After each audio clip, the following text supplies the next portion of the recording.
Hello, friends. Part 2 of our podcast, section 10.1 in the AP Stats book. I'm going to walk through graphically just for a minute here, just where this idea of a confidence interval comes from. So let's put together our ideas for a sampling distribution with the things that we know about taking a sample.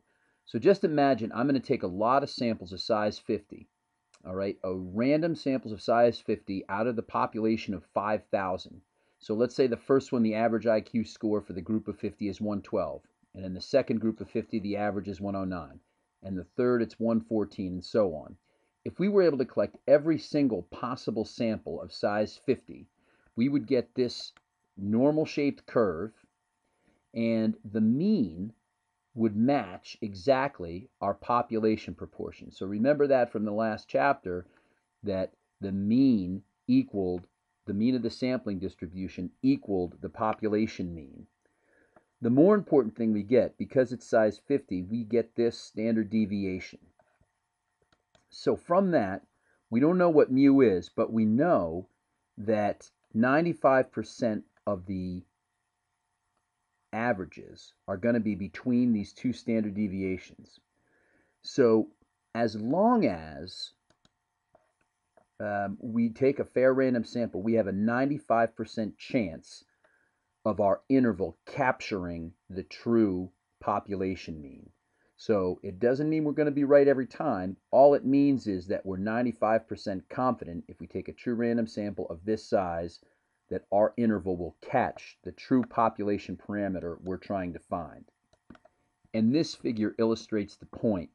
So what they've done here is they've taken 25 different samples, and you can see each one of these lines represents a confidence interval. So all you're trying to do with your confidence interval is capture this parameter. So this diagram represents the population. This is the number that we actually want to find. We don't know, but we're trying to find. So these confidence intervals, anyone that crosses the center line has captured the true parameter. So if I do this a lot of times, you can see this one's too high, and every other one hits this line.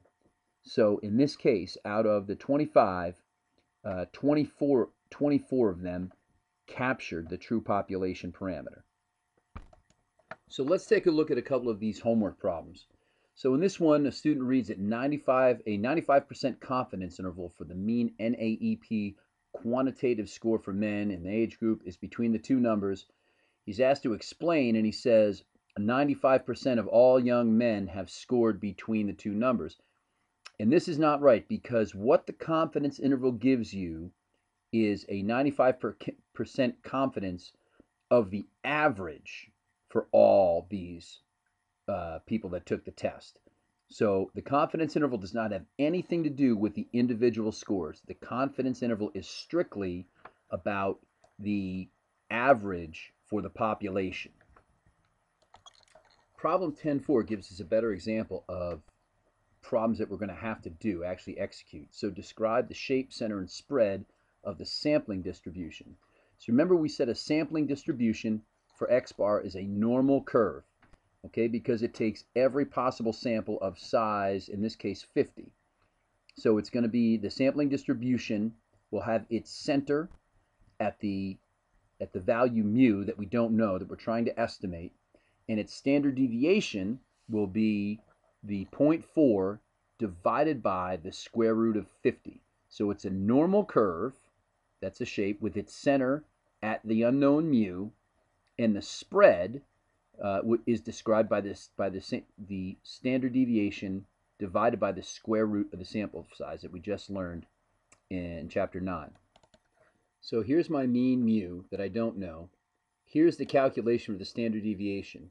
And if I go to sketch the normal curve, this is old school. This is what we've done, okay? Here's mu in the middle, and notice that I just add this amount for each one of these spaces, because that's a standard deviation.